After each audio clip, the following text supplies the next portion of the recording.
No, there's no limit. There's no limit. I hear you. We want to be here all night. Because people are asking. I need to tell my mom. If it was streaming, I could make a watch it.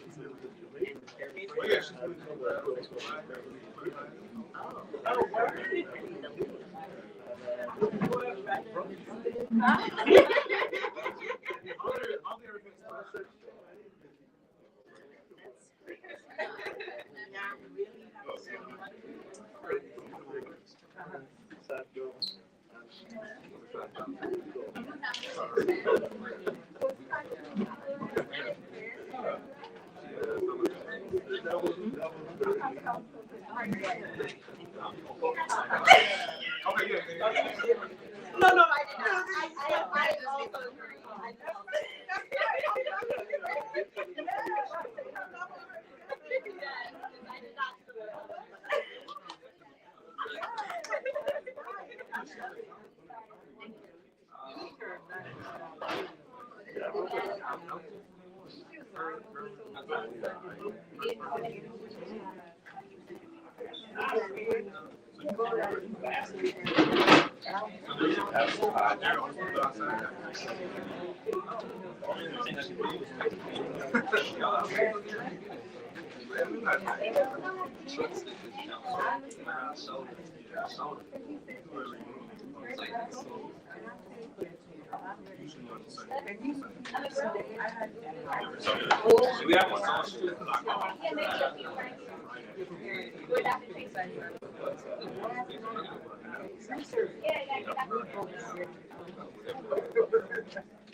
The limit? Oh, wait, it's on Twitter, it's on YouTube. They go just search it. It's also on Facebook.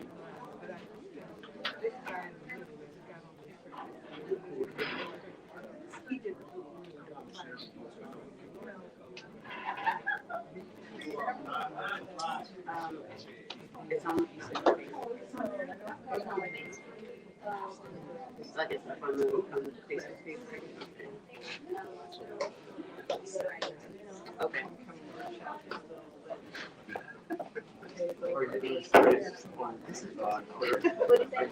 trying to straighten that thing. They're trying to stretch the live. It live streams, I don't know. It live streams directly to it, not through it.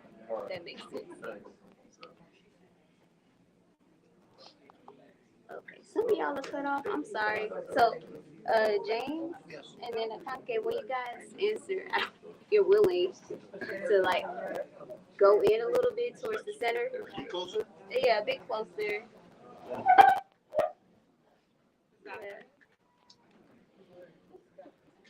Okay.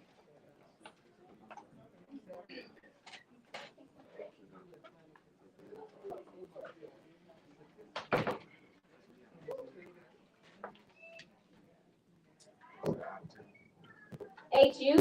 You know. That was so weak. HU? You know. All right. Okay. Thank you. Happy homecoming. I'm Michaela, the store manager for St. Copa. Hope y'all are feeling good out there. How y'all feeling? Excellent. Feeling all right? Y'all didn't go too hard yesterday on the yard or anything? Yeah, raise your hand if you're a little tired, if you did a little too much yesterday. Okay. Good news for you. The cafe has smoothies that can take care of that, have you feeling that. So thank you all for coming. As you know, St. Copa is a very special place. Being right across the street from Howard University for over 20 years has been a safe haven to community members and students alike. I know people who have met lifelong friends or even their spouses here. So that's what I'm saying is welcome back to those who have been away. Welcome home. So this is a taste of Howard Writers, the brainchild of Dr. Myers. We're here to talk about these amazing authors and scholars and the influence that Howard has had on their careers and their life. Joining us today in alphabetical order, I hope I didn't do it, the wrong way, that'd be embarrassing. Brandon Hogan, who is the co-editor of the Movement for Black Lives, Philosophical Perspectives, published by Oxford University Press. Brandon is a 2007 graduate of Howard and on the faculty now in the Department of Philosophy. Natalie Hopkinson, author of Mouth is Always Muzzled, published by New Press and also Go Go Live, published by UNC Press. Natalie graduated from Howard in the 90s and was a member of the faculty in Communication, Culture, and Media Studies. Candice Iloh, did I pronounce your name correctly? Thank you. Author of Everybody Looking and Break This House, both published by Random House. Candice is a YA author and a 2009 graduate of Howard. Candice is currently writing their third novel, Salt the Water, while touring their second book, Break This House. Joshua Mitchell, he's the author of Black Millennials and The Church Meet Me Where I Am, published by Justin Press. And Joshua is licensed and ordained minister and currently serves as the senior pastor of the 31st Street Baptist Church in Richmond, Virginia. I'm so glad you could be here. You emailed me the other night, and I said, wow, great. James Morgan III, author of The Lost Empire, Black Freemasonry in the Old West, 1867 to 1906, self-published. And James is a 2010 graduate of Howard. 2011, my bad. Are you sure? I don't know if I believe you. You said a lot of stuff. Then we have Josh Myers. Joshua M. Myers is an associate professor of Africana Studies in the Department of Afro-American Studies at Howard University. He's the author of We Are Worth Fighting For, a history of the Howard University protest of 1989, published by NYU Press, and Cedric Robinson, The Time of the Black Radical Tradition, published by Polity. And A Black Study is his forthcoming book coming out in 2023, so be on the lookout for that. He's also the editor of A Gathering Together, literary journal. Alison C. Rollins, she's the author of A Library of Small Catastrophes, published by Copper Canyon Press. Alison is a 2009 graduate of Howard, am I right? Okay, and is currently an MA candidate at Brown University. Rion Amilcar Scott is the author of the story collections The World Doesn't Require You and Insurrections, which was awarded the 2017 Penn Bingham Prize for Debut Fiction and the 2017 Hillsdale Award for the Fellowship of Southern Writers. He teaches creative writing at the University of Maryland. Akanke Washington is the author of St. Popa Chronicles, published by Iloh. Akanke is a children's preteens book author, graduated from Howard in the 90s, and she is currently serves on the board of Roosevelt Children's Academy. So, act like I know. I have a few questions for the panel, and as you can see, we have 9 people now. So I won't monopolize the conversation. We're just going to ask a few and then leave it for the audience, the streaming audience, as well as the audience here in person. We'll open up to the audience for Q&A later. If you are viewing from home, please feel free to ask your questions in the chat, and I'll read them for you. And before we do that, I have some trivia questions for the audience, just 3. And whoever gets them right will have a free entry into our book basket raffle, which is tomorrow. Yes, we have 3 baskets up at the front with a combined value of over $400. So if you don't get the opportunity to answer questions, the tickets are only $5, so you can still, enter. Are y'all ready for the trivia? Turn the mic up. I'm getting the. Okay. Is that better? Oh, yeah, absolutely. If there is anyone in the back who would like to come up to the front, please feel free. We have 2 empty seats up here. No one? Yeah. All right, y'all ready? Okay. First question. Name this person. In 1922, this historian joined Howard's faculty where he started the African Civilization section of the history department. Another hint, he was also a member of the Alpha Phi Alpha fraternity. And you have to raise your hand to answer the question, okay? Any hands? Oh, the brother in the back who raised his hand first. No, wasn't it? Yes, Mr. Westbourne. Yes, can you give me his full name for extra credit? William, yes, you get it. Okay, give this man a ticket, please. He can put his number and he'll be in the raffle. Okay, that's trivia question 1. Yes, give him a round of applause. All right, this maybe for a singer in the house. Raise your hand if you can sing or recite the second stanza of Howard's Alma Mater. Alma Mater, the song that names from Anybody? What? Okay, I'll give you my 10 seconds. I know that was a requirement. You have to sing it and swim at the same time.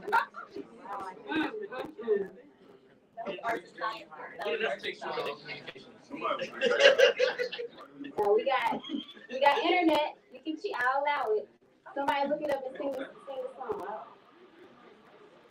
You got it?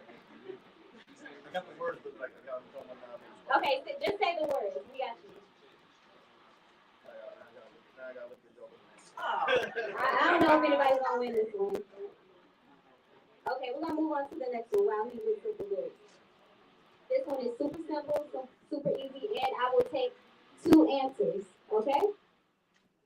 In what year was Sankofa Bookstore founded? 1997. All right, give this man a round of applause. All right, now he gets the ticket. All right, that was it. That was it for our trivia. Thank you so much for participating. And again, if you want to get a raffle ticket, they are only $5. It's $400 worth of books up there. Okay, so take advantage of that. And now let's get to our panel discussion. How y'all feeling up here? Pretty good. Thank you so much. Give a round of applause, please. Okay. Let's get to the questions. Welcome and thank you for being here.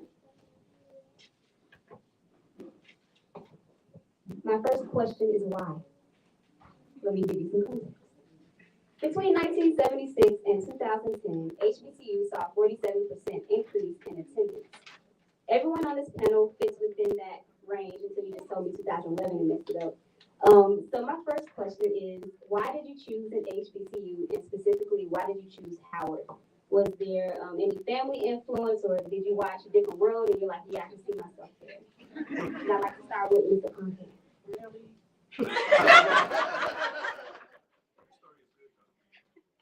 I'm not sure which one I told you.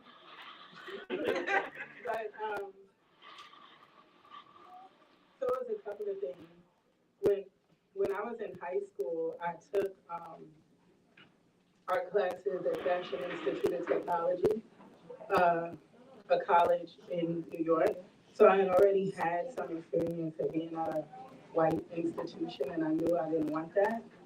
My mom had gone to Hampton, and they had a curfew for their freshmen. I knew I didn't want that. And my aunt went to Howard Law, and I think my senior year, we went on the Black College tour. I already knew I was going to HBCU, and I think the last stop was Howard and the homecoming. So I definitely was like, oh yeah, this is the one. But I specifically, when I graduated Howard, when I graduated high school in 1988, James Baldwin died that year. Public Enemy's album dropped that year. And there was this politicization going on. And I wanted to be a part of it. I knew from being at FIT that I wasn't going to get the political activity that I wanted at a white institution. So I sent it a Black institution, but it was Howard's homecoming that made me choose Howard. Thank you. The public enemy part. Okay. So yeah, I mean, I was kind of born into it. My parents met at Howard. My dad, heard my mother give her phone number to somebody and called her. Right?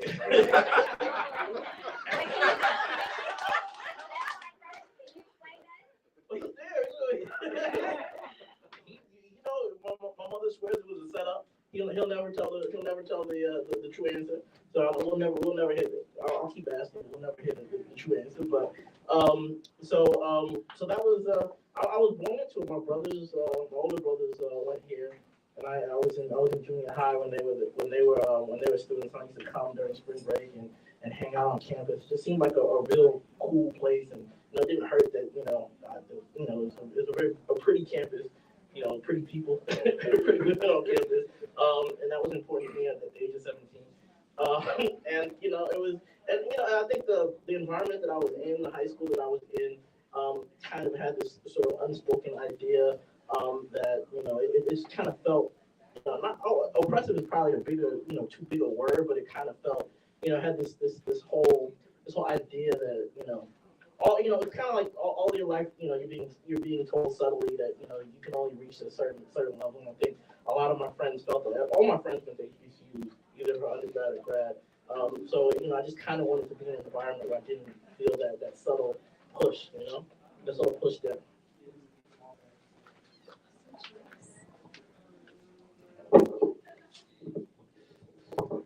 So I'm from the Midwest. I grew up in St. Louis, Missouri, and my father brought my two younger sisters and I to DC on a trip.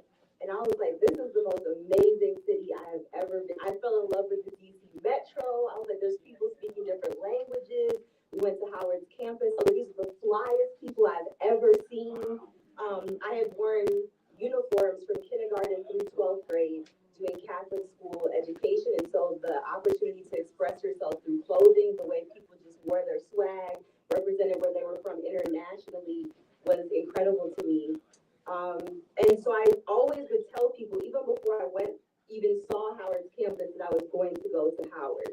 I didn't even know what that actually meant, but I knew that there was something really interesting there, so rich. And then Toni Morrison, who's from Ohio, I was like, anywhere Miss Morrison went, that's where I got the opportunity to meet, Sonia Sanchez and Miriam Baraka, Jane Cortez, just so many powerful figures of the Black arts movement who were still at the time sharing space in these areas. And I bribed my dad. I said I would be pre-med, so I came for the summer. I came the summer before my freshman year. I stayed in the dorms that you had to take the shuttle to. I can't remember. We would eat lunch. Or maybe Meridian. Okay, and then we would eat lunch in the Howard Hospital, and I would take these classes to pretend to be pre-med. And it was an incredible summer. I just remember getting up, we would listen to Drew Hill, and it was just lit. It was just an amazing summer. And then I slowly transitioned into social science, so psychology is the compromise. But just some of the most incredible, brilliant thinkers I've ever been, from sciences to the arts, it was just an incredible space. Yeah.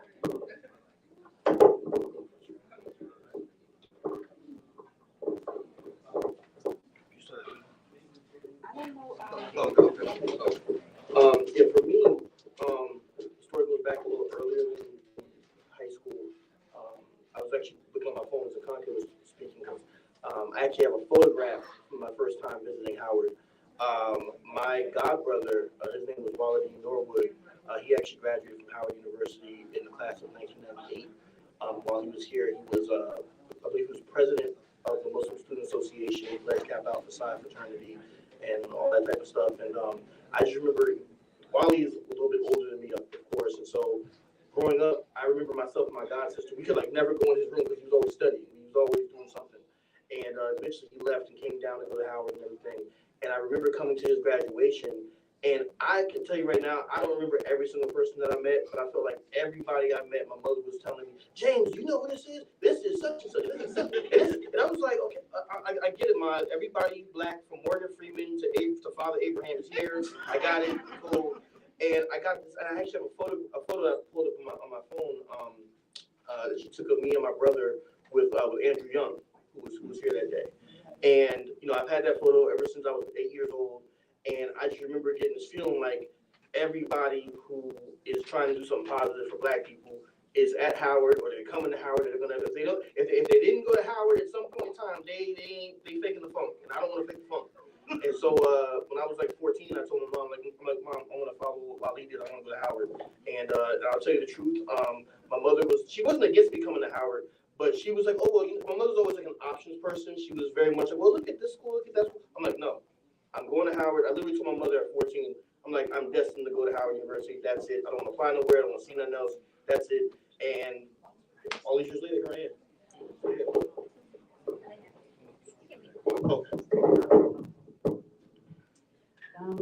So I never planned on going to Howard. I thought I was going to go to a Christian business school in Oklahoma. And I had a mentor who started school here but never finished. But I remember only applying to those two schools. It was Oral Roberts University and here. And I told her that I got in, and we were at church, and she took a huge lap around the gym screaming. And she was just like, you have to go. What are you doing? Like, what are you doing? Like, not everybody gets a chance to go to a place like this. And she just was telling me how magical it was and the kind of friends she made here. And I remember coming here after I got in for a parents' weekend, and that sealed it for me. Like, it was another party environment like homecoming where I got to just really see the kind of people that Howard draws. And it just, I mean, looking back, I really needed to come here. I've always gone to a PWI, and I got here and I got the thing I had always been missing. Like, I felt emotional all weekend. Like, this is my home, this is my family, these people saw me grow up, and I couldn't choose a better place, honestly.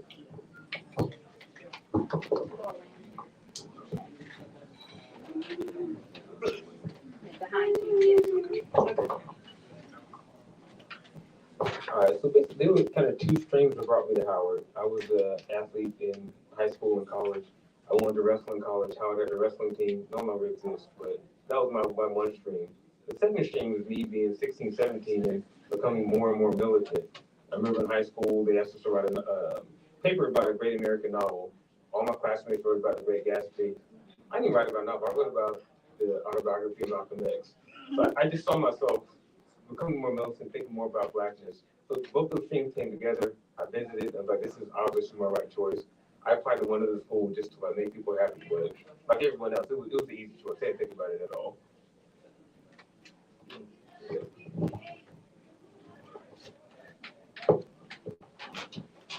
First, I want to say thank you to you all for being here, to the panelists. Michaela, I know there's a lot of emails you probably got to send to get all these people in here. So thank you for that.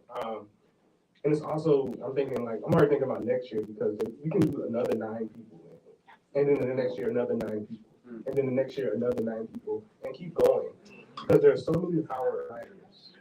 And a lot of what we do on campus, you don't do enough to celebrate them. Or even know about them, or teach their works.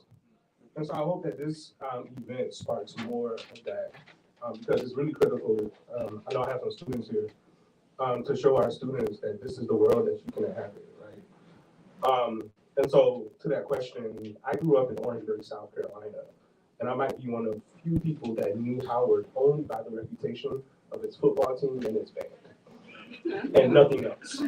Because in Orangeburg, football is a religion. Fall is like our sacred time of year, and every other year, Howard's football team would come play in Orangeburg, and then the basketball team, which is less of a thing. But I knew about their athletic programs, and I knew also that I was going to an HBCU. I didn't have to hang up like many of my classmates in high school, because my high school was 97% Black or something like that. I didn't have to hang up about so-called real world, right?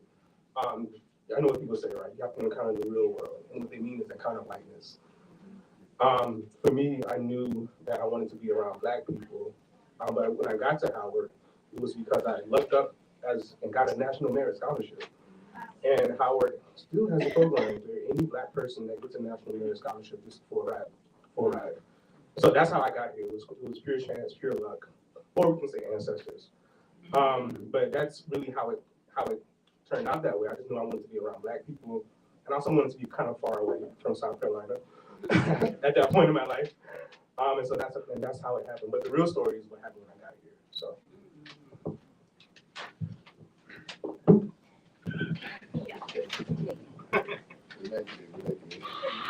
Good evening, everybody. I am originally from Baltimore, Maryland, but I've spent most of my life DC adjacent. My father pastors a church here on Rhode Island and South Dakota Avenue. And so I spent a lot of time in DC. My parents are Howard graduates.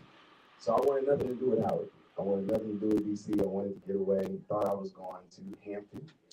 And I looked up on a National Achievement Scholarship and ended up being invited to something they put together called Weekend at the Mecca, which I think is where I met Josh the first time. I wasn't there. You weren't there? That's the kind of weekend it was. I don't remember who all was there. They tricked us. They put us on a boat. You know, we saw all kinds of wild stuff we probably shouldn't have seen at 17. And I was like, this is dope. I wanna be here. But I was on my way to Hampton. I wanted to be a cross between Steve Harvey or Stuart Scott, something. So I almost committed to Hampton, and they were slow about the money. And I remember getting my scholarship on Christmas Eve to come here, and it was the best city that ever happened to me. So Got it that late? I got it that I late. got it on my birthday, November 26th. So I got it the 24th. But they got me, so it's no wonder. Hi, everyone. So for me, it really, my parents are, from Guyana. I was born in Canada. I didn't have any connection to Howard. I really didn't know anything. So honestly, people joke about a different world and Spike Lee school days. That was really my first introduction to that there was this thing called HBCU. I didn't know. And then it was just the cool thing to do. All the Black kids at my high school that I went to Indiana, a lot of people were going. My sister wanted to go. She was a National Merit Scout, but my parents were afraid to send her. And I had a friend, there were a big cluster from Indiana where I was living. And I had one of my friends who ended up being my roommate. She was writing us letters from Howard. And she was just like, it's amazing here. The math is Black, the squirrels are Black, everything's Black here, And she's like, I just feel like, when I talk about Howard, to me, it's like, imagine being a white man for 4 years, where everything is about you. Everything is through your lens, just like that's what it is. Like everyone should experience this at some point, and to do it the way that Howard does it, at the level of excellence and just sort of comprehensive excellence, is it's really special and magical. So I'm very happy I came. We're gonna keep it. We're gonna go this way next time. Exactly. I'm just gonna project. Okay. The great ancestor Kwame Ture said, and if you have taken a class from Dr. Carr, you have heard this quote.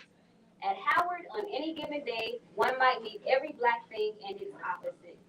The place was a veritable tissue of contradiction, embodying the best and the worst values of the African American tradition. So during your time at Howard, what did you experience as the best or worst of the African American tradition? Maybe there's an example of both things happening concurrently, and how did it affect your writing? Dr. Myers, I'm gonna start with you.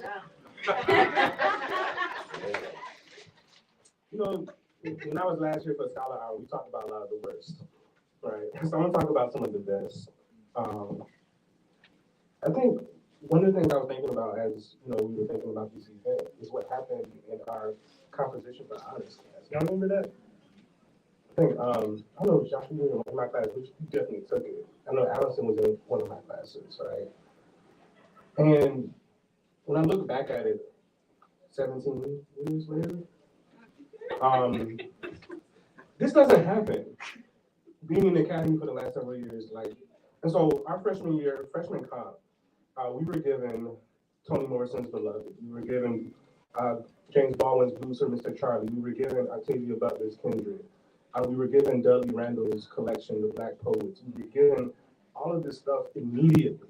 And we were expected to read every page of it and write about it as 17, 18-year-olds. And it was considered normal. This doesn't happen, right? And I think also what should be said is that both my sections, it was non-tenure track faculty teaching those courses. They were contingent. Some of them were what we call master instructors at Howard University. And they're still organizing to this day to try to get rid of that designation, provide some protection for that designation. But the weight that they carry, it still blows my mind just thinking about that. And so I didn't immediately go into writing after that year, but they planted a seed. Like, they planted the seed that it blossoms in so many beautiful ways. Even now, when I think about what it means to teach 17, 18, 19-year-old students, I can never get rid of that experience. It's inevitably a part of everything that I do. And so that kind of grounding not only enabled me to kind of confront like what it means to write and think, but also what we want to do about stuff, right? And so I didn't stay in the, just think about it. I transitioned very quickly into the activism organizing tradition at Howard University. Not very quickly, it took me like a couple of years. I had to get rid of the shenanigans part of my so that's why I didn't see me at the tail yesterday, because I'm tired. I did too much when I was actually a student. Yeah, I'm still tired from 2006. Right? But this organizing part, right? And so one of my favorite stories is what happens when the young Southern Black students in the early 1960s, they go and learn from Sterling Brown. Sterling Brown, who I know Sankofa is going to do something about him very soon. Like, you all have to come back for that. In fact, his alma mater, Williams College, did something this weekend for him as well. Sterling Brown would take them under his wing and just show them, this is what your cultural heritage is. And it was literature, it was music, it was food, all things that I love.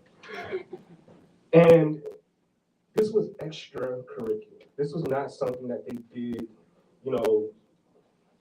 like office hours or like trying to figure out how to get an A on their exam. This was something that they did because what Sterling Brown was providing them was a language for them to actually go and organize when they left Howard and joined the Student Nonviolent Coordinating Committee. And so you mentioned Kwame Ture. Kwame Ture's generation, they learned how to relate to Black folk from Sterling Brown, who learned how to relate to Black folk by being a professor who refused to immerse himself only in academic conversations, but to immerse himself with the people. To me, that's Howard. That's the Howard that I came up under. That's the Howard that I still relish, and that's the Howard that I want to win. Right? I wrote a poem a few years ago. I'm from Sterling Brown University. Because y'all know that was the name that we wanted to rename Howard back in 1968. Because there's an ethos that comes out of that tradition. And that's the only reason that when I was a freshman in 2005, that my literature professor said, you start with the word. You start with Song of Solomon.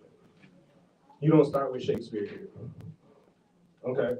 And so that to me is the best, and that's what we have to elevate.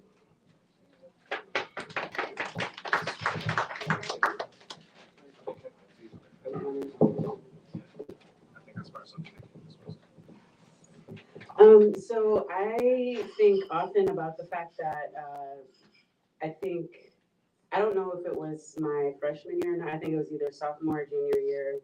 I took up sociology as a minor. And my sociology teacher, one of the first things she said to us was, she was like, so you came to Howard, and that means you chose to self-segregate.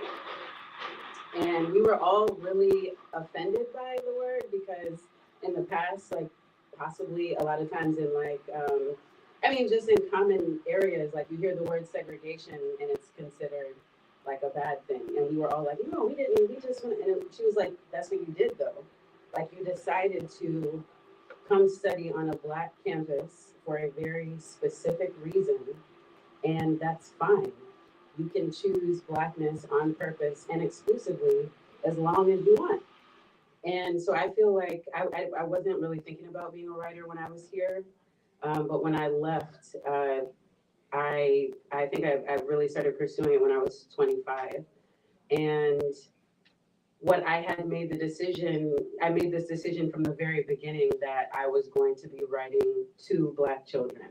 And I got that from coming here and kind of dispelling this idea that the only way that I'll be successful is if I write towards whiteness or I write for everyone. Like I even had family members who are just like, maybe you should like write something more universal, you know, that everyone can read. And I'm just like, I'm not worried about everyone. I want more books for our kids because I did not read in high school because I couldn't find what I wanted to read. And so it feels a lot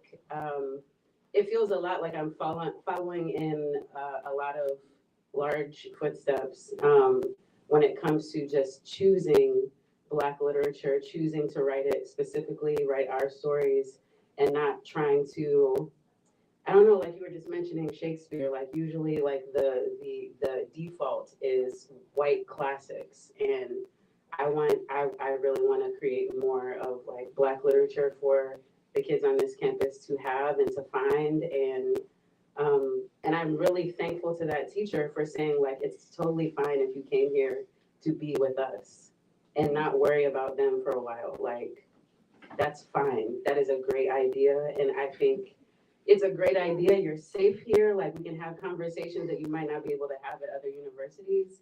And she felt like an auntie when she said that to me. I needed someone to give me permission to just choose where I came from, choose my culture, and continue to feed into that tradition of Black literature.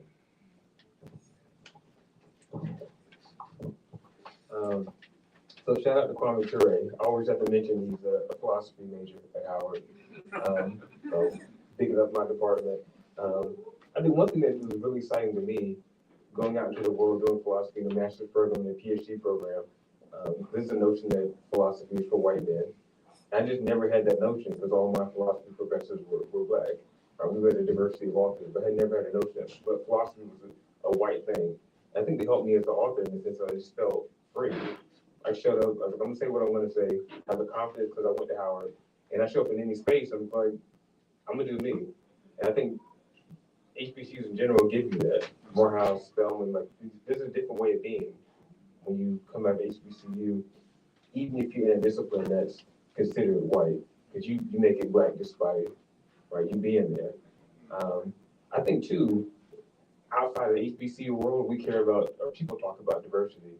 I think as a panelist said, there's a good thing about lack of diversity. Like, there's a sense in which I taught undergrads at Tufts, University of Pittsburgh. We have to argue about basic stuff like, is affirmative action justified? Are Black people owed reparations? Like, yes, they are. So let's talk about the nuances. I don't want to talk about dumb stuff. And I feel like at Howard, like I never had to talk about dumb stuff. We started off in the right position and dug into our positions. I think that helped me as a writer to like do the nuances, not to do the surface level stuff. For me, I'm gonna start off with the negative. I'm gonna work my way and keep it on a positive note. So,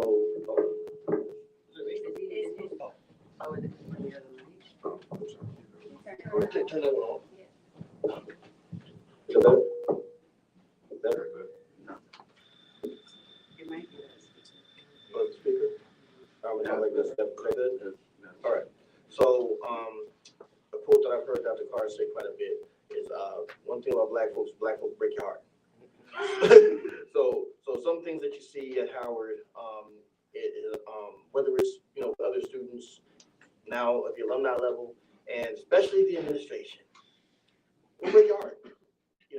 I saw some things. Fortunately, I kind of coasted through Howard, not just academically, but even having to deal with the administration until about 30 days before graduation.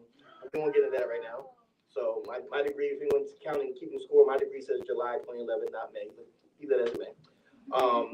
But the flip side of that for me, this will transition into the positive, is that I think that my professors, just as my brother said earlier, helped me to understand that the stigmatization of what it means to be Black is really a part of being locked into the matrix, right? It's like sometimes we say things like, well, Black folks this, Black folks that, it always links Blackness to dysfunction. And guess what? We do have dysfunction that occurs, but part of that dysfunction is a part and parcel of being human, not just about being Black, right? And even as Howard, folks, I can tell you now that I discovered something about a year and a half ago. There's a place called Howard University Baltimore campus. I'm sorry, Morgan State University. That's where I'm at right now. And guess what? I see some of the same issues and some different unique issues that are unique to Baltimore, right? So it's taking that stigmatization out of what it means to be Black be black are not only part and parcel of being black, whatever that means, but of our basic humanity. And I think for me, that is something that is a gift that keeps on giving, is the fact that Howard University helped me to find and retake and understand what our humanity means as African people, regardless of what that flavor looks like for you, whether you're an artist, whether you're a cook, whether you're LGBT, whether you're in the divine nine, whatever that means for you personally, right? It's finding that humanity, and that for me is like the most beautiful thing that Howard University ever have given to me. I can just add, as I mentioned, I was born in Canada and I went to French schools in Canada. So, and then we moved to the US and, I went to English speaking school. So I decided to take French as just an easy class, French 3, right? And I had Dr. Herman Bostic was my professor, and I tell the story all the time. It was the most incredible thing because he taught us grammar, but he also taught us, our textbook was, it was about Francophone Caribbean and Africa. So I realized, oh my God, all these Black people speak French all over the world. And the best part of that class was he did a whole unit on the Haitian Revolution. I had no idea, and he was so animated. I mean, I just could still remember him, how animated and amped he was in telling the story. And, something that somebody told me recently, Howard is really special because it's rooted in liberation. That is what the mission was. It was part of the General Howard, we are about freedom here. And so there's something really special about when an institution, everybody has the same goal, liberation, and that's, I think, the best of what Howard is for me.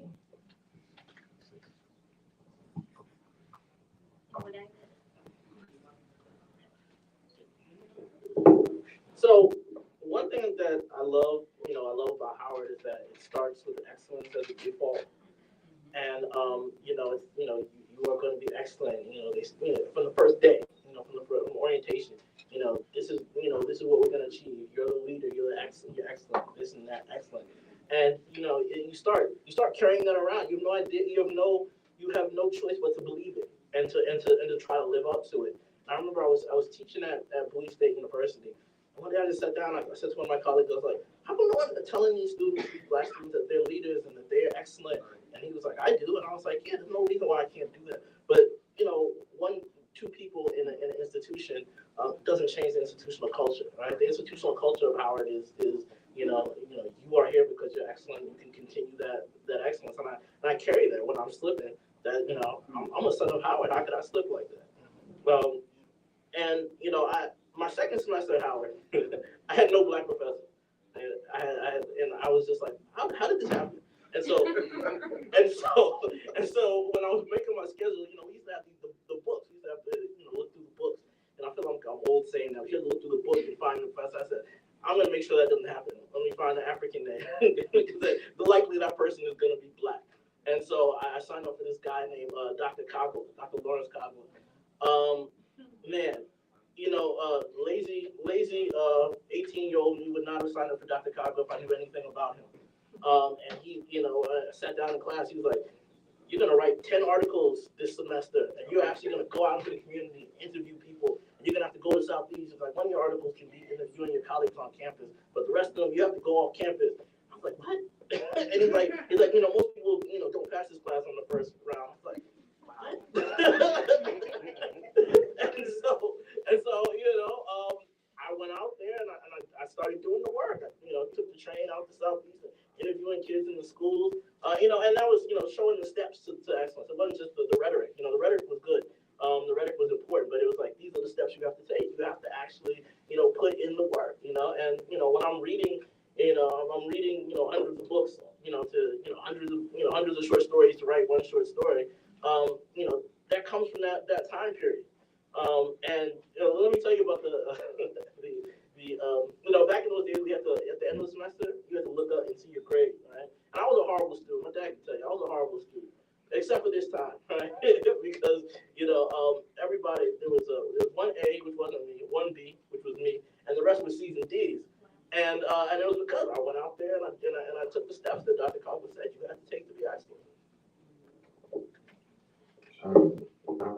preacher on the panel, so I wrote notes so I don't talk too long. Because I can't. Baptist preacher right there. So I don't want to talk too long. So if I'm looking down, just looking at some notes and some thoughts.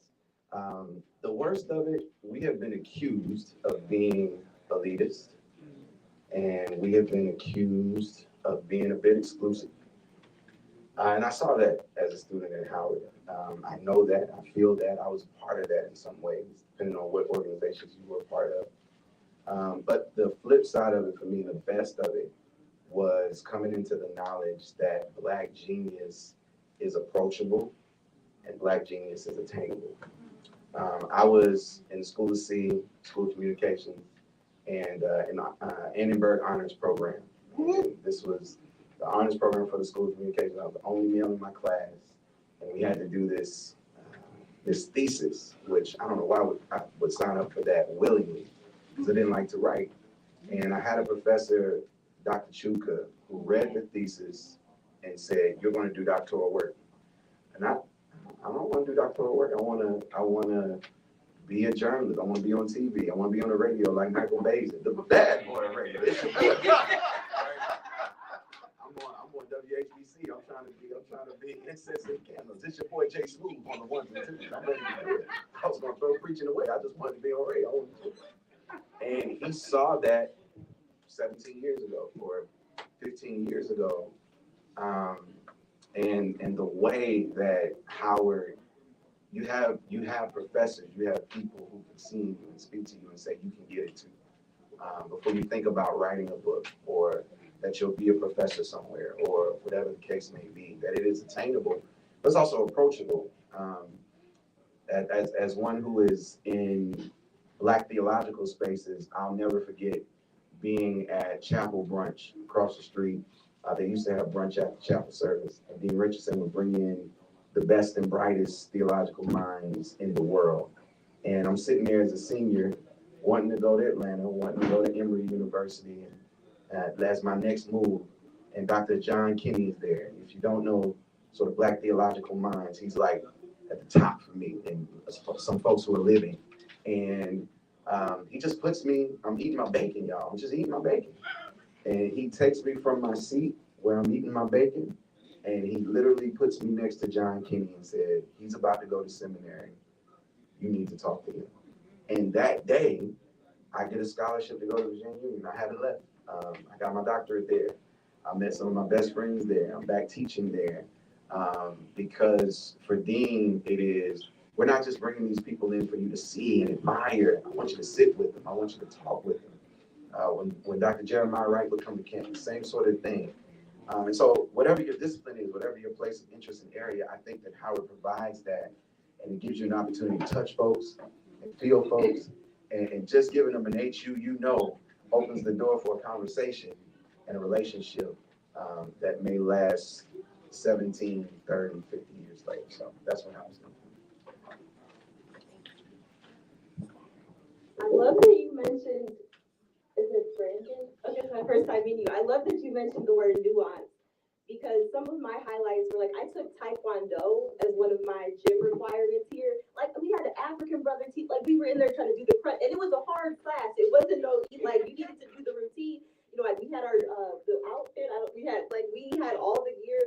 Okay, we in arts and sciences we took swimming. I mean, dudes on the football team that couldn't even doggy paddle. Like just the nuance of different expressions. I remember I was and still am a very big nerd. So I would get so overwhelmed going into the main cafeteria. So I would just eat in the towers because it was a smaller setting. But to come from St. Louis, Missouri, and to be like, there's kids from Trinidad, from Nigeria, from Detroit, from Houston, from New York, from Chicago, but like the richness of Black experience, it wasn't, you just sit at the table with the people that look like you. I mean, there was really the first time I had an opportunity to choose and define myself and find people that were into similar things. So I don't know if there's still a poetry club called Poetry with an accent mark, but Poetry was an on-campus organization that did poetry readings and events. And so it was a beautiful space to meet people that like to do what I like to do and looked like me, but wasn't just us operating from a model of scarcity, or this is just all I can find. And so I hope now, with the richness that has expanded in terms of existing outside of gender binaries, or more awareness about forms of sexuality, like those are some of the things I long for, which we didn't have the language, I think, at that time period. So I'm excited for what folks are currently experiencing with the new generation of nuance and complexity is, because that was such a rich gift, I think.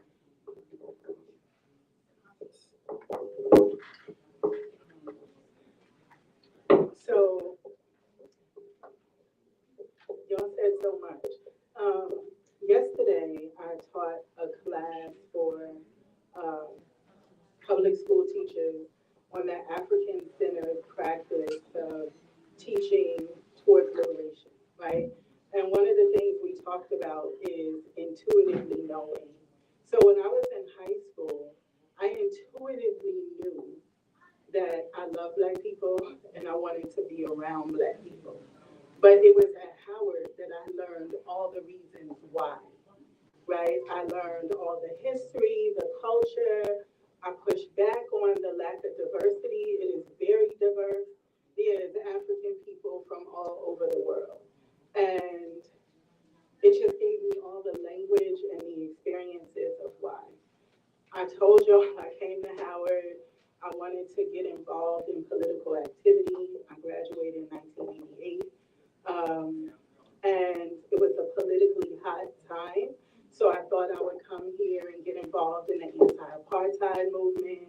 I thought I'd be involved in the community organizing, like if my neighborhood had been invaded by the Nation of Islam against crack and all of that. So I came here ready to set it off. Like, that's what I wanted. And when I got here, I joined the organization and soon learned that Lee Atwater had been appointed to the board at Howard. And I was deeply offended because I did not come here for that, right? That's not what I was going to say. That's not what I was paying for, but I wasn't paying. But that's not what I was loaning for, right? But I didn't come for that. But the beauty of it was that there was a campus full of students who were also offended. And I made relationships with those people. The people in my organization are still my family to this day. And you know, sometimes your chosen family is better than the family you're born into. I met chosen family at Howard. And just like any family, we fight. It's how we fight. And it's the fight you have with your family is different than the fight you have outside. So I have a freedom to have fights with my family. And it just gave me all the things that I was looking for when I intuitively know I just wanted to express and experience my love for Black people. What a good way to end that. I have one last question, and then we're going to get into the audience Q&A, so you guys can start formulating your own questions or comments that you have for the panel. So let's talk spiritual and philosophical awakening. Who had it? Who went through a metamorphosis or conscious shift while at Howard? And I included philosophical because I would really like to hear how James Morgan began to study Freemasonry. And I wanted to know more about theology. And then Candice, I had a question for you specifically because I noticed that a lot of your publishing dates had some type of numerological pattern going on. I don't know if that was on purpose. It wasn't? No, I was like, decoding. Oh, I see what she did. I guess it's all in my head, but it So yes, can we start with you? How did you get to Freemasonry? Yes, Mr. James Morgan III. And what was your philosophical awakening, if you had one, or spiritual awakening? Sure. Is that one?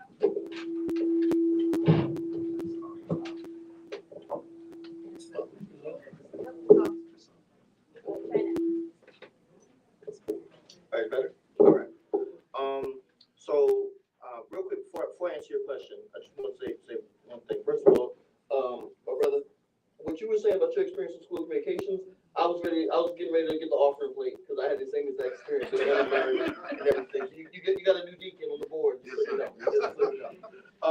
and also to my good friend Dr. Josh Myers. Y'all don't know, this is my big brother right here. Personality wise, we probably couldn't be any different, but I admire him so much, and I want to thank you for helping put this together and give you flowers and whatnot. We were talking about before you got here. All the years I've known Josh, I have one photo of him smiling. And anybody who has my cash app, I'll get you $25. You can have it. But to answer your question, how I got into studying information, which ended up being a title or the topic of my book. When I was actually at Howard, I don't even remember why I did. I bought a book on masonry it wasn't that sleeves, but I bought a book on masonry. I don't know why I bought it. And I had it on the shelf for a while, and I finally looked at it, and I was like, oh, this is interesting. But the thing that kind of held me back as far as thinking about joining anything, I was like, oh, black people won't get into nothing like this. But, I was like, that was kind of my thought process, right? And then what ended up happening was a couple of friends of mine at Howard who were about a year or two older than me, they had actually joined a lodge down on U Street. And I'm sorry? Yeah, Prince Hall. But at the time, I never even heard of it. I didn't know who that was. I never heard of any of that. But then I learned, right?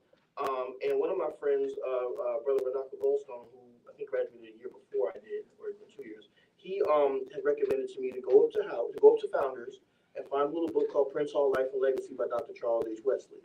And if anyone who doesn't know who that is, Dr. Wesley was a former Howard professor. He went up to Ohio and was president of Wilberforce, and then established a Central State University up there and everything. And I was just blown away because I had learned about this entire history of African American fraternalism that I really had no idea about, right? So a lot of times people come to play me, a question a lot of you all probably got as well was, you going to Howard? Oh, are you going to pledge? I didn't.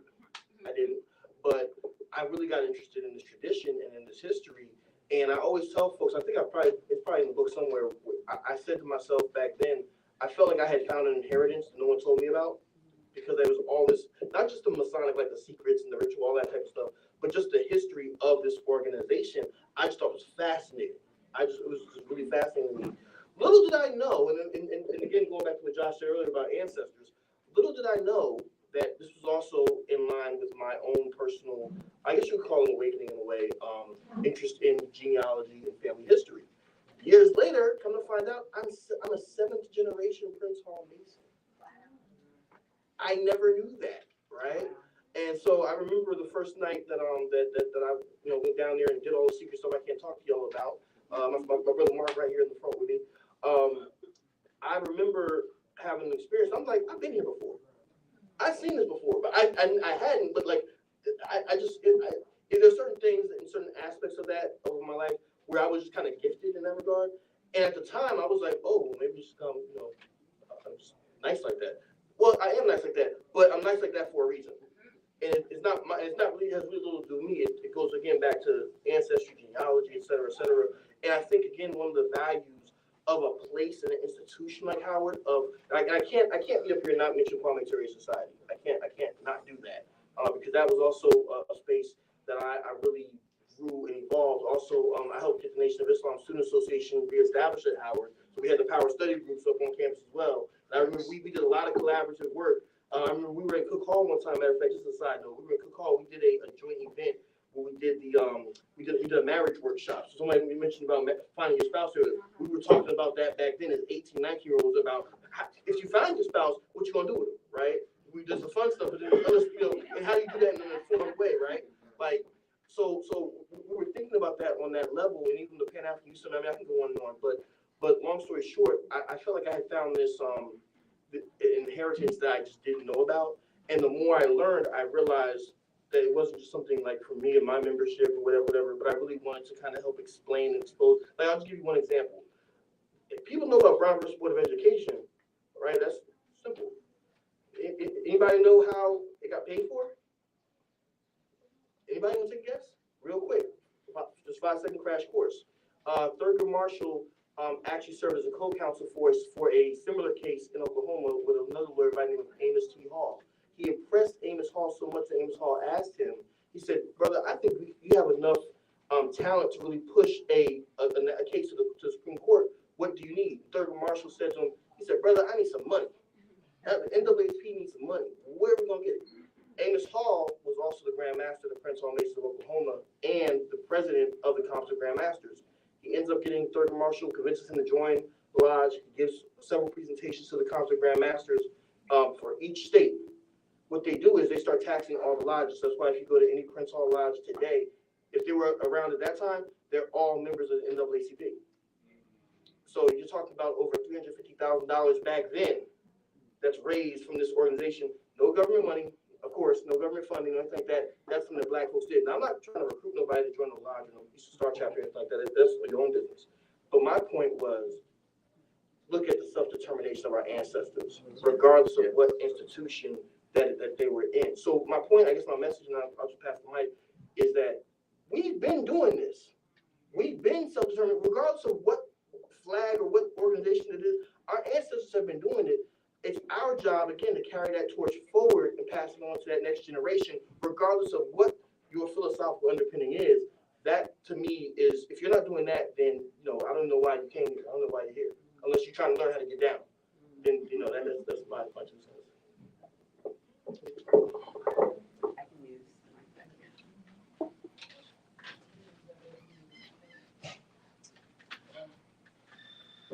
So I feel like everyone that met me freshman year and still knows me now knows that I really, when I came to Howard, something significant happened to me in the sense of like my spirituality. Like I came here just very serious, devout Christian, came from a Pentecostal church. And in my house that like was illustrated by lots of strictness and rules and lots of repression personally for me. And coming here, one of the first things that happened was just like a lot of the panelists have spoken about is me meeting so many different types of Black people who had just different thought processes about how the world works. And it took somebody that I met freshman year in the School of E. I was in a team, and this person, like he said to me, I'm usually an upbeat person, but when you come around, I feel really bad about myself. And I put a lot of the changes that then came after that into Everybody Looking, because Everybody Looking was like a story I wrote about what happens to you when you go away from home and you land at an HBCU. And like, you have all of these opportunities to make your own choices and your own decisions and figure out who you are when someone isn't telling you that you must do a certain thing or that under my roof you need to follow these rules. It just really, spiritually at Howard, I became myself for real. Like, what do I like when my parents are not telling me what to like? What do I want to do with my time when my parents are saying this is how you need to use your time? And I could go on and on about it, but I really a lot of times feel like I owe my Howard community and my Howard family for opening my mind to all of the ways that I could be as a person in this world, and all of the ways that I could receive information and the ways that things can happen. It just wasn't this like tunnel vision way of thinking and being that I had come here with. Like, it really was a liberating experience in the sense that like I was told like, hey, there are many ways to be Black. There are many ways to connect to God. There are many ways to determine your identity and discover things you never knew about yourself. And it might not be what you were taught all that time when you were growing up. And it was really nice to hear that message from Black people, because to this day, I think a lot of people really like treat, certain spiritual practices as like a white people thing. And I heard a lot of questioning around spirituality from my Black professors, including a professor, I can't remember his name, but he was one of the first professors who brought up voodoo. And I had grown up hearing about voodoo and how bad it was and he really broke it down, and he was just like, where did you learn this from? Who told you it was bad? This is actually where it came from. And that was the beginning for me. Like, that set everything off. Can I just add one more thing I would like to say? for me, and thank you for that, Candice, you reminded me of this. For me, writing about Black people in terms of history and whatnot, one thing that I learned in my experience, it's my opinion that if you're writing the history of Black folks and they don't come to you in a dream, you're doing something wrong. That's been my experience personally, and having Howard as an institution to show the value of that, to your point, that is crucial. I'm sorry. I just wanted to go behind after you. So I grew up in a very Christian family, but I just think they're Christian because they grew up in the South and there was a church, because I didn't really have a lot of rules. But I definitely grew up in a Christian household. My paternal grandfather is a pastor. My mom is currently a pastor. She wasn't a pastor when I was growing up, but she's a pastor. But my grandmother would take me to the library to see Pippi Longstocking movies on Saturday.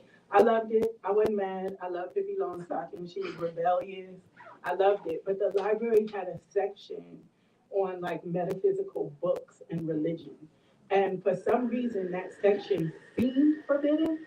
I'm not sure if it was. It wasn't a sign that said don't, but it was like in the back and it was dark and dingy. So I would like sneak to the bathroom and read the medical, physical, religion books. I was a huge nerd who loved reading everything, and I loved ratchet hip hop. So it was just like, I didn't fit in all these spaces, but I would read these books.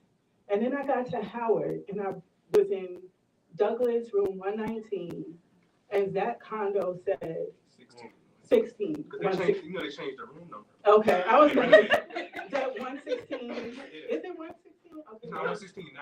Oh, it's 116 then. Okay. Well, I didn't even know if Douglas, the last time I was here, it was like, it was blown up. So I didn't even know if it was really there. But in that room. The big room at the end. The big room, we used to have Black Near Force meetings in that room, and we had a guest speaker at that condo. And he said, if you want to understand African philosophy, you have to learn African spiritual systems. And my brain went back to the little metaphysical section in the library where there was not one damn book on African spiritual systems. And I had been all through that section in the library, right? I thought Islam was the African spiritual set. Like, you know what I'm saying? The Nation of Islam.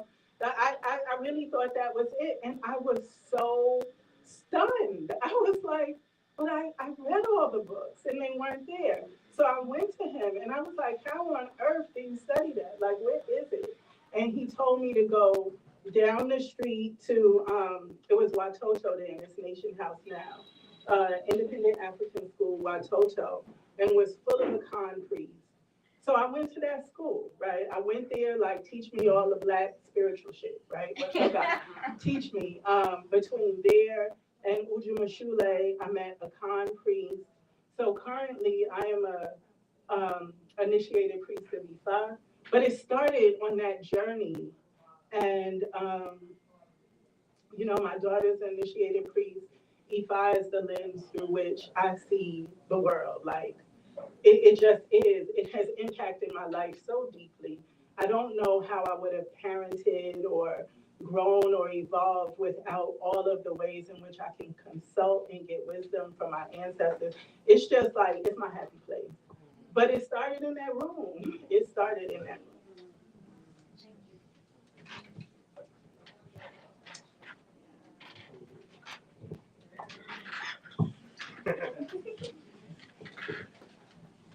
So as I was saying earlier, C was played by Professors Andre Horde and Daria Windsor in the English program.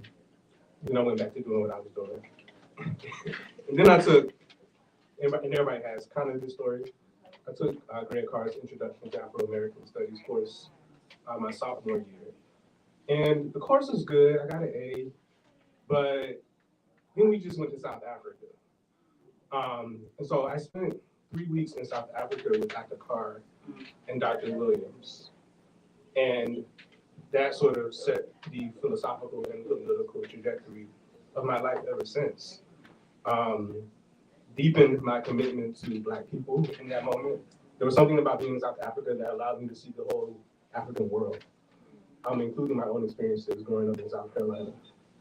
And, I've been anti-capitalist ever since, anti-imperialist ever since, Pan-Africanist ever since.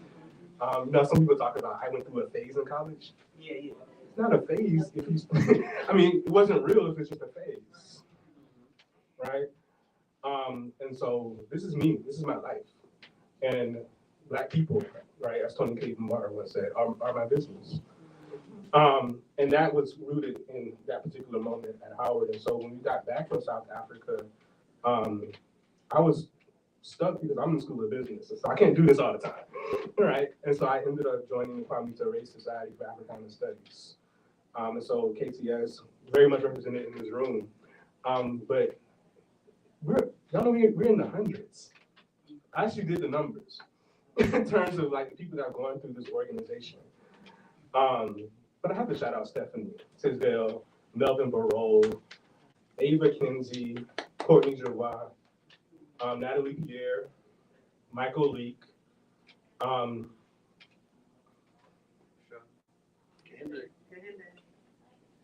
of the people that gave me my books, like told me to go read. Because they were there and it's like, this is not rhetorical, you gotta go study. And that's how I became a bibliophile, right? Is Mike still here? Okay. Me and Mike just buying books all the time. I remember Karibu Books went out of business while I was still at Howard, and so we left school and just went to go get all the books that we could carry. And of course, you had to go to House of Kemet, Baba Rafu, who used to beat us up in terms of our philosophical and political awakening. You can't come here half-ass, right? Sure. Holly Green used to beat my ass. I came here one day thinking I'm Holly Green said, all right, what you think about return to the source? I'm like, what is that? You haven't read Cabral? And it's almost like the way that he said it, don't talk to me again until you go back. Those people. And then I realized Holly Green is a Howard professor, right? This is what we did. Lewis Wright in political science department gave me David Walker for the first time. I know 1829, Black people are writing militant calls to revolutionary action. Writing it, I knew that we were practicing it, but this intellectual component. And so I'm seeing all of these models, people that are my age, elders, and then ancestors, all of these are models. Okay, we can actually take our words, take our intellectual traditions, and extend and produce something out of that. Like, words can create, right? I spend every year, every semester, I teach about African deep thought. Jacob Carruthers' term for this notion of this spiritual and philosophical terminology that we use, right? Carruthers says philosophy it's too small a word for us. He says it's deep thought, right? And so one of the things that Carruthers says is that African people believe that words create. Like creation is the act of the word, right? And I felt that, right? And I try to get my students to feel that because one of the reasons we create all the things that we create is that we've mastered the beauty of language. And that's the approach I now take in my writing. What can I create with my books? Not just a physical implement, right? Because sometimes people use books as furniture, right? This is cute. Let's put this in my bookcase, right? And people come to my house like, you didn't read all those. Of course I didn't read them, but they're not there for furniture. They're there because I'm trying to figure something out. I'm trying to figure out what they tried to create. What are you writing this book for? Who are you writing it for? That's where the spiritual and philosophical component comes in for me, right?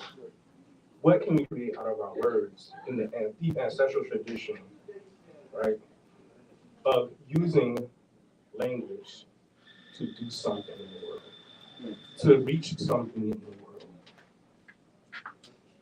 Dr. Carr, this is the last thing I'll say about this. I know I got some other stuff written down here, but Dr. Carr gave us this, also taught us about this concept of speak to after, right? This is a Kemetic word. There's a Kemetic word, Meket, and the word means before, after, and at the same time, alongside, which means to speak to Meket is to speak to the past, the present, and the future all in one voice, in one statement, in one sentence. It's a powerful concept, but of course you know that in Ebonics we have the same concept, right? I be. I be what? When? How? I just be doing it. What we gonna be is the question. And I think being is one of the most deeply spiritual and philosophical things that one can contemplate. And African peoples, historically, traditionally, right now, yesterday, we just trying to use words to be and to create being, a different being for ourselves, a different existence for ourselves, which is why these spaces like Sankofa are so sacred, because this is a collection of us trying to create stuff, create a different world, really create a different world. And so all of that I learned at Howard.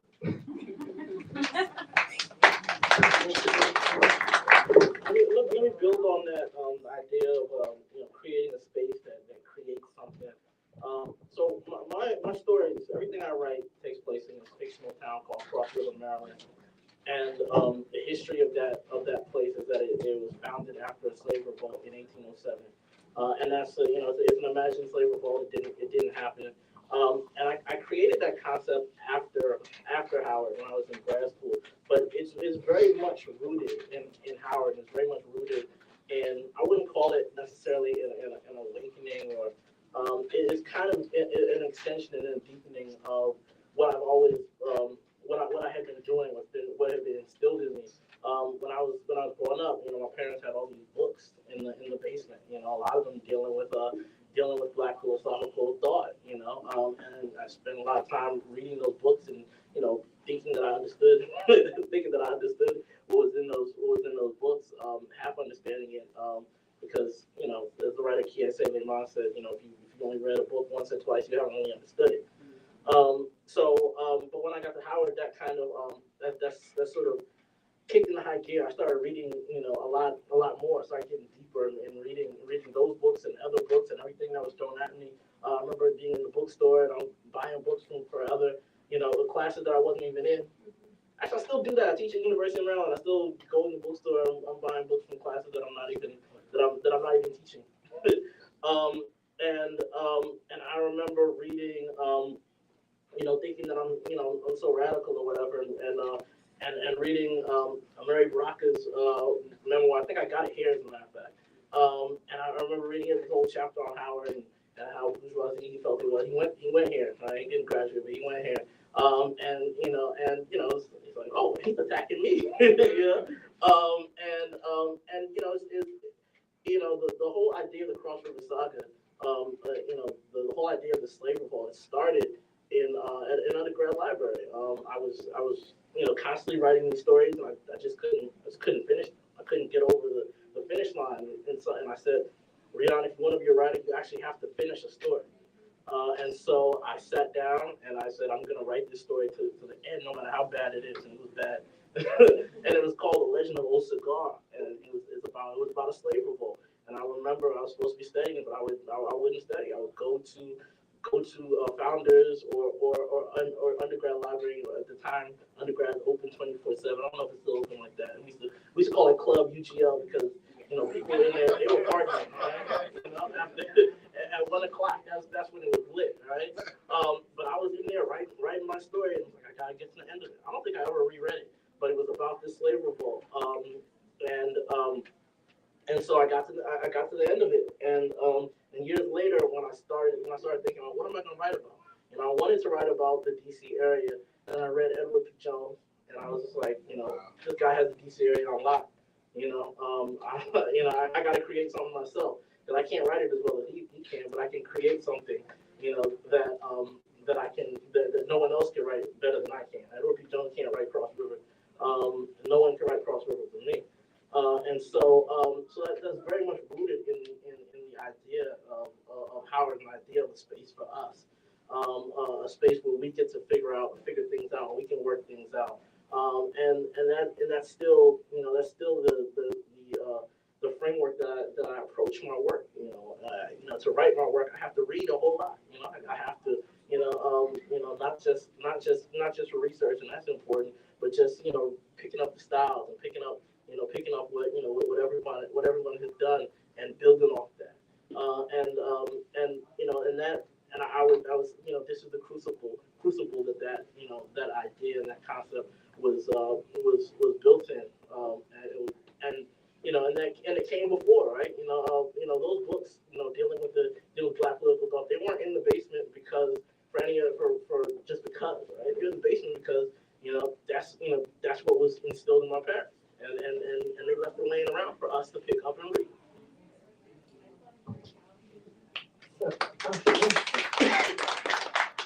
So this has been such a good conversation, and I feel so inspired hearing you guys.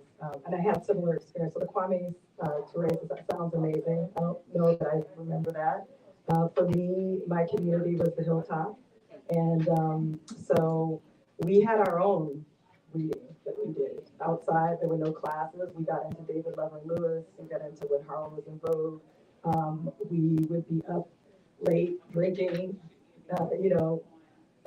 just had, it was just part of like what we did. And what was really liberating about being at the Hilltop, I came to Howard on a journalism scholarship. So half the week I was working for Washington Bureau of a major newspaper chain, Cox Newspapers.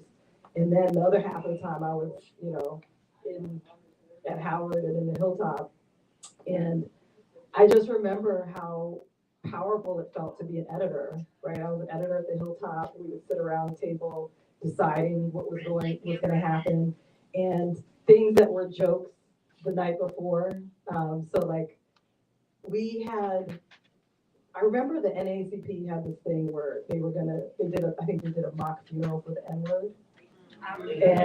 And we were just like, so we're laughing at this around the editorial meeting. And so the headline that we put in for the editorial was, "Nigga, please." And, I had to talk to my friend Natalie about this yesterday. Natalie Moore, who was on with Ta-Nehisi Coates, Russell Rickford, Reggie Royston, like all these amazing scholars and journalists who were working with me at that time at the Hilltop. And I had to ask her, like, how did we get that in? I kind of, at the Hilltop, I learned to say the quiet part out loud, and like, you just say it, and you get so used to like you're the center of your whole world, and you're centered, and your perspectives are validated. And I remember never feeling like, man, it'll be a long time before I have that feeling again. But yet, I did it again and again.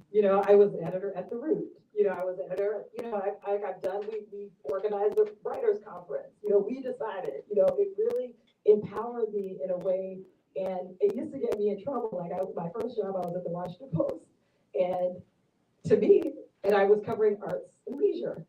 So to me, that meant Black art. This is Washington, so that means Black art. And I just didn't even think anything about it. And I dared anybody to say anything, and nobody ever said anything about it, right? So I just did what I was gonna do. But I did get into some trouble sometimes because I would say things like, "We damn sure ain't gonna let all these white people buy all the properties in DC." Like that's what I literally said in an editorial in the Washington Post. And people went nuts. I was like, what? Like I didn't, like it didn't even actually occur. Like I figured maybe they didn't like it, but I didn't know that they would come for me like they did. But it was because I just felt so empowered, so arrogant. You leave this place with your chest puffed out. And to answer the question about the book, so this book, The Mouth Is Always Knows, was published in 2018. It's basically like a cultural history of Guyana, which is where my parents are from. And it goes through all the continents and, all the 6 races and et cetera, et cetera. Guyana is a small place, pretty much insignificant, right, to everybody else. But at Howard, I learned this is the ground you're standing on. And I write about everybody else's culture, so I'm writing about my culture. This is the book that I wanted to read, that I wanted to be able to understand. And actually, after writing it, I'm like, I hope other people enjoyed it, because I surely got a lot out of it. Just learning about, I was like, oh, this is why my family is like they are. This is why we eat the food. This is why our cuisine is so schizophrenic. It's very, it's a very complicated culture. And so, it really helped me. So again, it was like, I just wanted to be able to read at that sort of level of sophistication.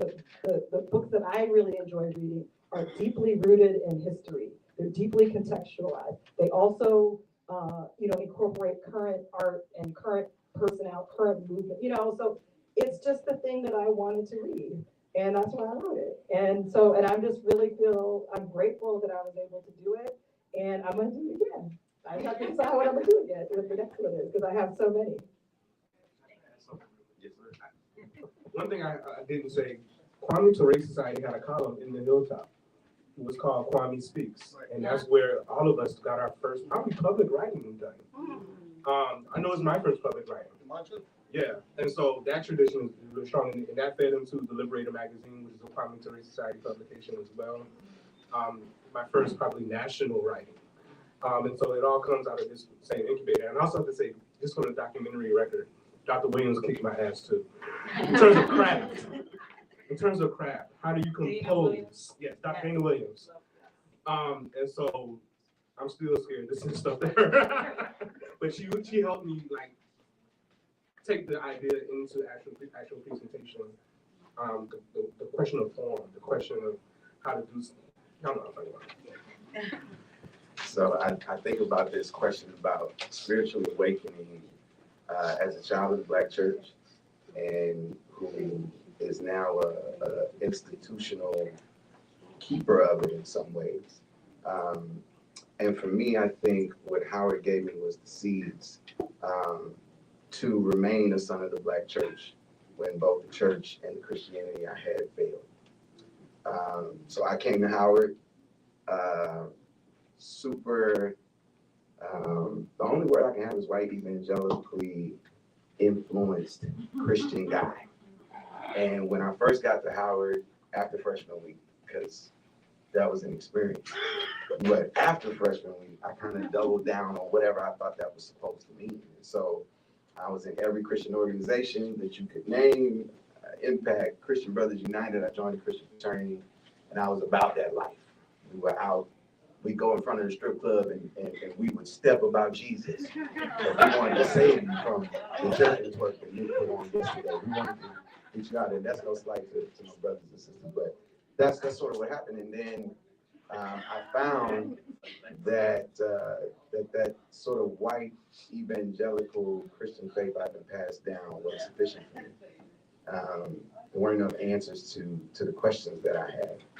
And what Howard did for me was provide me with professors who pushed back, who also found a way to remain Christian in all of this, with all that they had read and all that they understood, to give me something to think about that led me to a seminary that exposed me to sort of Black liberation and faith and what that looks like. And so I've got to call names like King Hope Felder, who talks about how we will read ourselves as Black people out of the God story. For those that identify with that Judeo-Christian tradition, I was exposed to, we were here, those that graduated in 2009, we were here when Barack Obama was on the first campaign. And so we were here as the Jeremiah Wright stuff is unfolding. And then I get to, well, what is Jeremiah Wright talking about? And he's naming names of Black theologians and thought leaders that I'm picking up. Now, I don't agree with it at the time. This is maybe heretical talk that Dr. Wright is talking, but as I'm reading it, I'm like, this makes sense. I like this. Dr. Haynes, who preached this morning, would come every year, and he would name names of scholars and persons who white evangelical Christianity was not sufficient for, and had done the work and somehow made their way back. I have to name one of my professors here my senior year, was Dr. Judy Finchers-Williams, who still supports the school and the chapel. She taught us an intro to biblical faith course or Old Testament study, and taught us about genres in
And then I was also just coming from Howard University. And so I was already inspired because I had lived a lot of what I was about to write. And it just was, my process is just coming back to the desk every day. I may not write every day, but I'm going to sit at my desk every day. I mean, that's a great question because I also teach writing, and I want my students to figure out their own process as much as we like to think that there is a process that we can kind of impose. But I think it's all about finding your own process. And for me, the process was different for every book. My last book that's forthcoming took 8 years to write. These books took 2 and 3 years to write. And so it's about understanding the specifics of your book or your text or your essay and what that takes. Once you got that, I think for me, it was just practicing.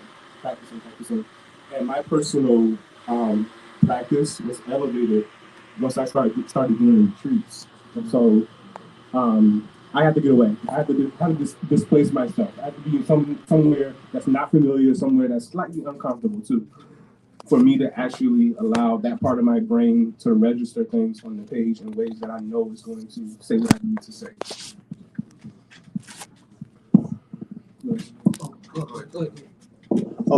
For me, I would say I definitely had to learn how to listen to not just the story and the sources I'm using or what have you, but also listen to my body and my spirit. There are days when I promise you I can write 25, 30, 40 pages of the best stuff you've ever seen in your life. And there's days when I'm looking at the computer like this. And what I had to realize was that on those days, those are the days when it's time. I over the past few years, I took up yoga. There are days when I had to go, get up and, like Josh said, look, I'm still thinking about my story somewhere in the back of my mind, but there are days when I've had to be like, you know what? I feel like going to Six Flags. I'm going to call my mother. I'm going to go to the store. I'm going to do something else. And so I kind of had to have that balance. And then, it's just listening to the story. I mean, I'll just tell you this real quick. There was one night where I was just like really, really stuck. And there was this one sentence where I just couldn't get it to say what I wanted it to say. And da, da, da. And my ex, she came in the room and she said, James, listen, it's like 11 something. Come to bed. Like, just come to bed. And I'm like, all right, fine. I felt really defeated. I got into bed. I went to sleep. A couple hours later, I remember to this day, it was 2:09 a.m. I jumped up and I was like, I got it. And I ran out the room and she's looking at me like I'm a madman. But that's where the spirit moved me at 2:09 a.m. So, but there's days where, again, I just have to kind of step back from it, give it 2 weeks, 3 weeks, and just go from there. But I can't, I learned I can't force myself. I have to kind of go with the flow and just find the energy as it comes. And deadlines are just suggestions after all. Oh, absolutely. Deadline, what's that? I found, for me, I need a deadline. Like, if I don't have a deadline, the book's not going to get written. I should be on book 4. They don't have book 2 yet, but they call me about it. And so if I'm not on the deadline, it's tough for me. And my book was, I need information and inspiration at the same time. So my book came out of my doctoral work, so I had plenty of information to work with. And so once they gave me a deadline, go to your coffee shop, 5 a.m., I can knock it out. And I think I actually knocked it out, the reshaping of it, because I couldn't just give them my doctoral work and say, hey, make a book out of this. So once we understood the audience, how we needed to flip it to service the people we wanted to service, it was a quick process. But I got 2 kids, man. So I got to find something that's going to keep me for a while and time to actually do the research. And actually reading some other Howard authors, I remember when Josh's book came out, seeing the thickness of it inspired me. So I was like, I want some more information in this book. I want it to mean something, I want to be heavy. So that's why we don't have book number 2 and 3 yet. But it's coming. 2023 is coming. Or 4 or 5. I got to get a deadline. Right. Okay. Great. So this is for Professor Hogan. Actually about the writing process, moving from idea to publication. Can you specifically speak to your experiences of, having, 2 different hats? So serving as both a writer and also an editor for your groundbreaking. Yeah, I think I would never do another edited volume because it's annoying. You got to chase people around, get their stuff in, argue with them about points. So in the book, there's an author, one of my good friends, Tommy Curry, wrote a very critical piece about Black Lives Matter. I was like, you have to support this stuff. We went back and forth arguing, and like I want to do it again. But it's good to have the thing done. Because kind of like as an editor, you have a vision of what the book's going to be, but it's kind of out of your hands because there's people who are contributing. But there's certain notions like, all right, well, what can I put my name on? What can't I put my name on? And that's kind of the hat you have to take as an editor. I think as a writer, it's kind of wildness in the sense that you have more responsibility because you can't say, well, this chapter is not bad because of me. This chapter is bad because of somebody else. But as a writer, everything is on you. And you can argue back and forth with the publisher, right? Argue back and forth with outside reviewers. I guess on both sides, it's just arguing back and forth. But it's the question of where's the responsibility? Is it kind of like you step back and say, I edited this book, but I didn't write anything, versus saying everything has to be on me and the weight is on me. So I'm taking up that second nap for now, trying to finish the book now on restorative criminal justice. So yes, we'll see. Anyone else?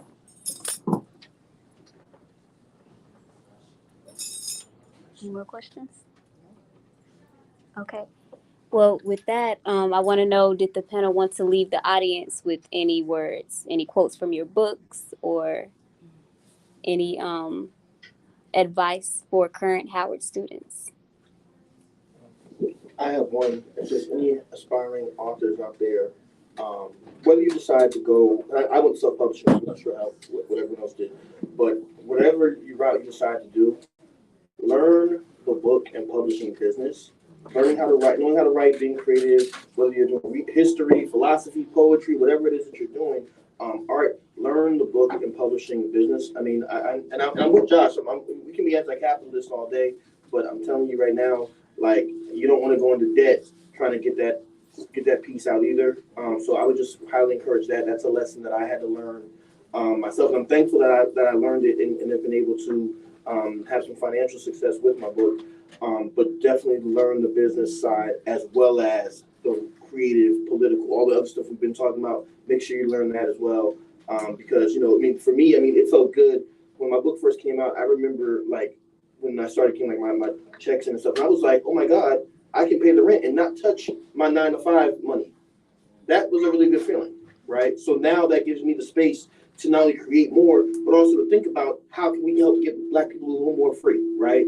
Because now my bills are paid, I got food in my kitchen, etc. Gives you time to sit down and think about some things. So so just make sure you learn that book business if you're trying to go in this direction.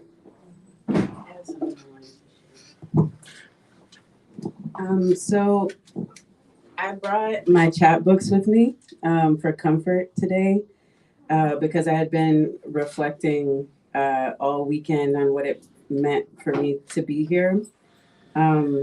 And I don't know, I just really want to encourage anybody who wants to be a writer or creative to just follow those instincts. Like we didn't have Instagram or anything like that when I was doing this. I was literally selling them all out of my backpack.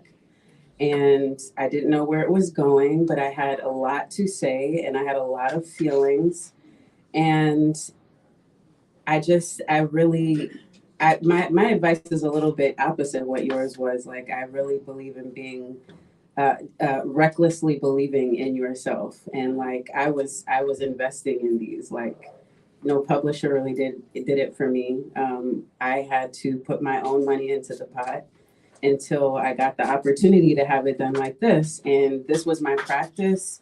This was my opportunity to see what people thought about my work. This was my opportunity to make some money.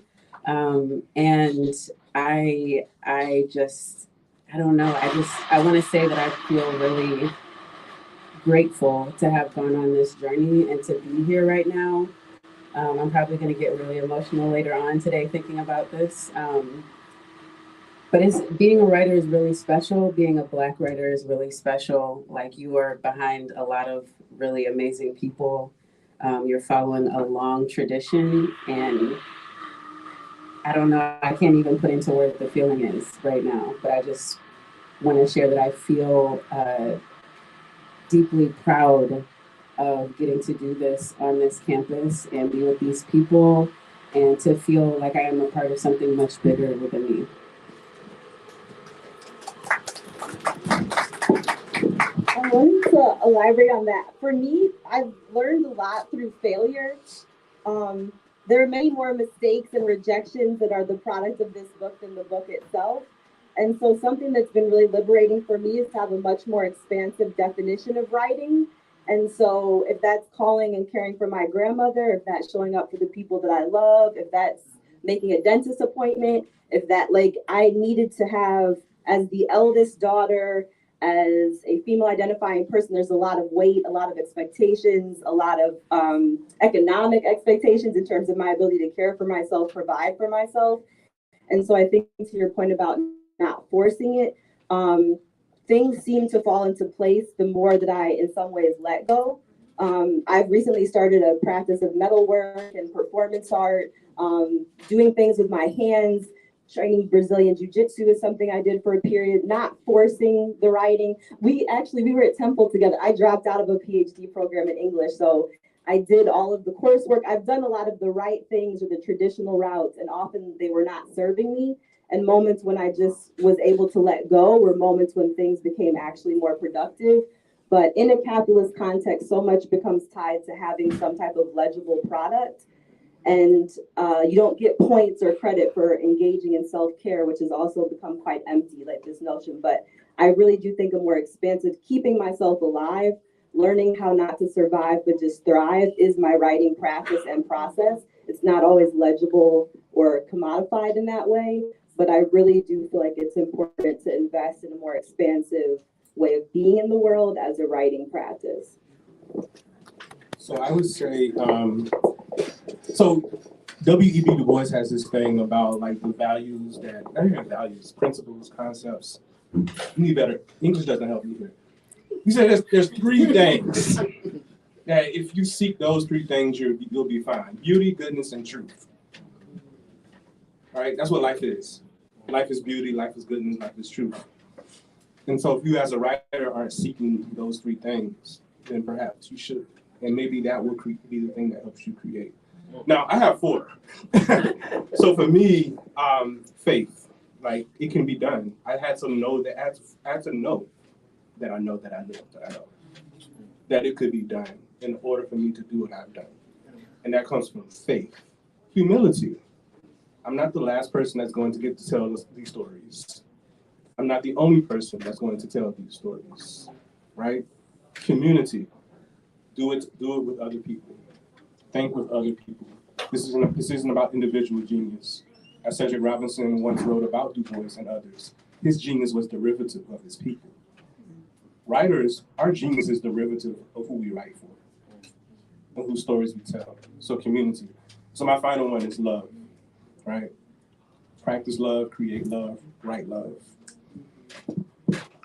I just want to offer resources, community. I have to write in a group. I'm not really disciplined enough to do things at home by myself. So Hurston Wright Foundation has lots of writers' workshops to develop your craft and learn the business online. I think it's Midnight in Indigo, another Black writer space virtually. They have multiple genres, the business of writing. And then I'm from Brooklyn, so of course the Center of Black Literature. They have a writing retreat, Wild Seed. Tony Medina, who is a teacher here at Howard, he was the teacher. I don't know. COVID messed up my brain a couple of years ago. He was the person leading the retreats for Wild Seed. But those are just a few spaces that I'd like to offer. For me, I need to be in and around other Black writers talking about writing. The feedback that I need it to come from Black people, so I don't have to explain why she did this, so, and I need to stay in those spaces. It's not like a one and done. So I've developed relationships with these people and other Black writers from these spaces. So I just wanted to offer you a way to find that community.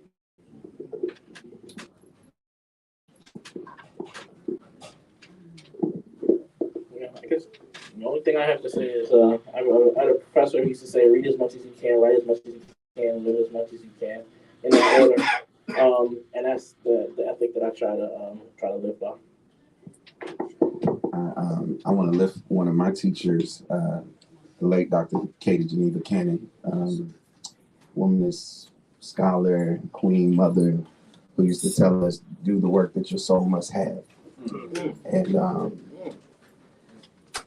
we don't write just to write, but find what it is that is important to you, what stories are important to you, who you're writing for. I heard my sister say earlier, who you're writing to, and do it.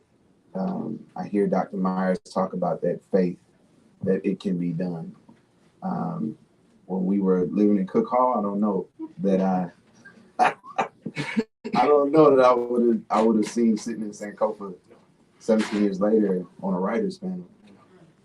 But it can be done. Do the work that your soul must have and see what God, the universe, yourself can produce when you do it. Find your elders too. One of my elders is here, Baba A. Peter Bailey, and just having those folks around is really important too. Also a Howard writer. He's going to be on next year's panel. Heard that? Where is he? He's right here. Was it exactly? Baba A. Peter Bailey's right here. Raise your hand. Oh, wait, here. Peter, raise your hand. Please, yes. Thank you. All right, so that is the end of this panel discussion. I want to thank everyone for coming out. Thank you to Candice Iloh. Thank you to Brandon Hogan. Thank you, Dr. Myers. Thank you to Natalie Hopkinson. Thank you to, oh my God, Joshua Mitchell. Thank you, Akanke Washington, Rion Amilcar Scott, Alison C. Rollins, and James Morgan III. So we've come to the end where the books are available for purchase in the back. You see the smorgasbord of genres we have to offer. So please support Sankofa. Please support the authors by purchasing the books and then coming back up and having them signed. Okay. Everyone have a great night. Have a safe night and peace.